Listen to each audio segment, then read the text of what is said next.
we go back to our cinema correspondence Yeah. with the film that I didn't even know was around. I know absolutely nothing about this film because it seems that it's not in many cinemas. It's only in cinemas by people who, really, really love cinema. The kind of people who think, oh yeah, it was so much better when it was a 35mm film. So, highbrow people, my dear, highbrow people. I should imagine this the kind of people who live in Bournemouth.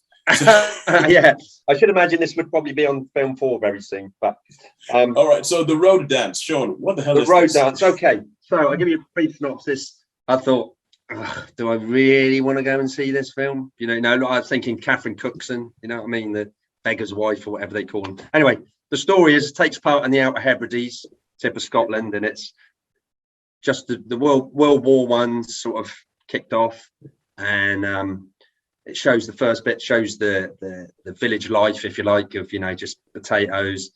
This particular family, there's 2 girls and the mum, and their fathers died. And one of the girls is particularly nice looking.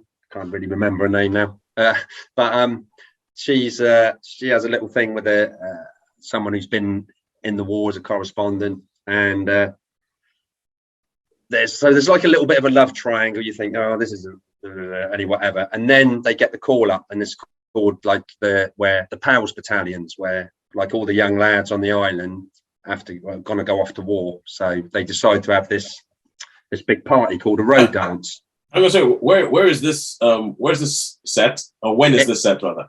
In the Outer Hebrides. So it's set 1914.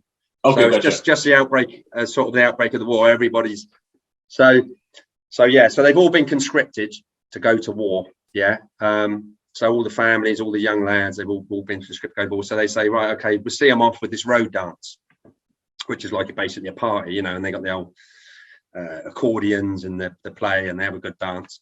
And this particular girl, where there's this, where you think's a love triangle, she wanders off to go to the loo, and something particularly nasty happens. Yeah. So it sort of changes from a Catherine Cookson-y novelty type thing to something happens, and she basically, I think probably the story anyway. So something happens. She goes to the doctors. The doctor patches her up and all that, and she actually starts through the film that all the boys have gone off, and then she actually finds out that she's pregnant. So, but she tries to hide it,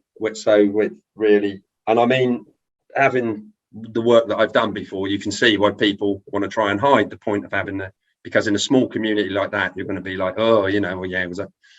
Yeah. So she sort of wraps the tummy, and she still goes to work, and gradually the boys are being killed, and the telegrams come in, and what have you, and all that. And finally, it comes to the point where, she's basically going to have the baby, and it's obviously early, premature. It's a bit harrowing. And the story goes, so it's quite good in the way that you think, well, who could it be? Who could have done the nasty deed? Who would have been the person that had done the nasty deed? And so you got about, obviously some of these have gone off to war. What's going to happen? Yeah. And a boy gets killed, and you think, oh well, what they do is say, oh well, anyway. And there's a local constable, and he says, I got to find this. I need to investigate because the baby actually dies, and they find it. And one thing and another. Yeah. Okay. So Shaun, you're not giving us the whole film here, are you? No, not really. Okay, cool. Because there's a twist there's a couple of twists in it. There's a couple of twists that will go on. So anyway, let's talk about the film. My thoughts on the film. I'd just like to interject briefly that Catherine Cookson films books have a very nasty habit of something really unpleasant happening. Yeah, there's arguably still a bit of Catherine Cookson going on. I don't know. I only know always like really unpleasant. Asphalt Path and that, when my sister and mum used to watch stuff, So it's not really my bag. But the film, the actual scenery in the film is shot absolutely. It's beautifully shot. Reminds me a bit of Malick films, Oh yeah. But it's very much coastal. Focusing on nature loads. Rock formations and the old waves coming in and what have you, and things like that. For a film, but the acting, right? And I'm big on this. It's like I was saying about Cruise can't act to save his life. Yeah. You've got the stars, because I've always believed this. You've got stars and you've got actors. You've got people that are stars that play themselves, John Wayne, whatever, Burt Lancaster. same character, just playing for the film. And then you've got people who can act.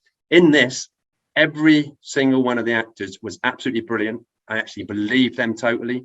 There was no like, shall we say, I didn't think, oh, I can't believe you. You know, I can't believe you wouldn't do that. The things that Tom went Cruise on, moments. yes, things that went on, quite harrowing, some of them, but believable. What they tried to do to cover it up, what they tried to do to this things, the people that you think, oh well, you know, why is he doing that? And the little sort of twists and turns, and because I mean, there's a lot of red herrings, if you will. So it's that sort of film. Was that the beeper? That is the beeper. Okay, so yes, surprisingly enough, I enjoyed this movie quite a lot. It was much better than I thought it was going to be. I thought it was beautifully shot. It convinced me. Yes, it's got some harrowing moments. So I would give this a 4-star as well. So that's 2 surprises, 2 films that I wouldn't have gone and seen necessarily. And I probably wouldn't have even given them the time of day if they'd have been on a streaming platform or TV. I really enjoyed. And that's cinema. And I'm glad I watched them at the cinema as well, because probably with like Benediction, I probably would have been a bit in and out. If I'd seen it at home, do you know what I mean? But there I could pick up everything. So yeah, so that's another 4 stars. So it sounds like, well, you had yourself a good week. I had a good week, yes, good week. So sorry, I missed the number of stars. How many stars did you give it? 4. 4 stars. Oh wow. Oh wow, I like this. After a couple of weeks, cinema is coming out punching, and not with the films you think it would. It's like, look at that. You see Maverick. The smaller films are coming up and saving your bacon.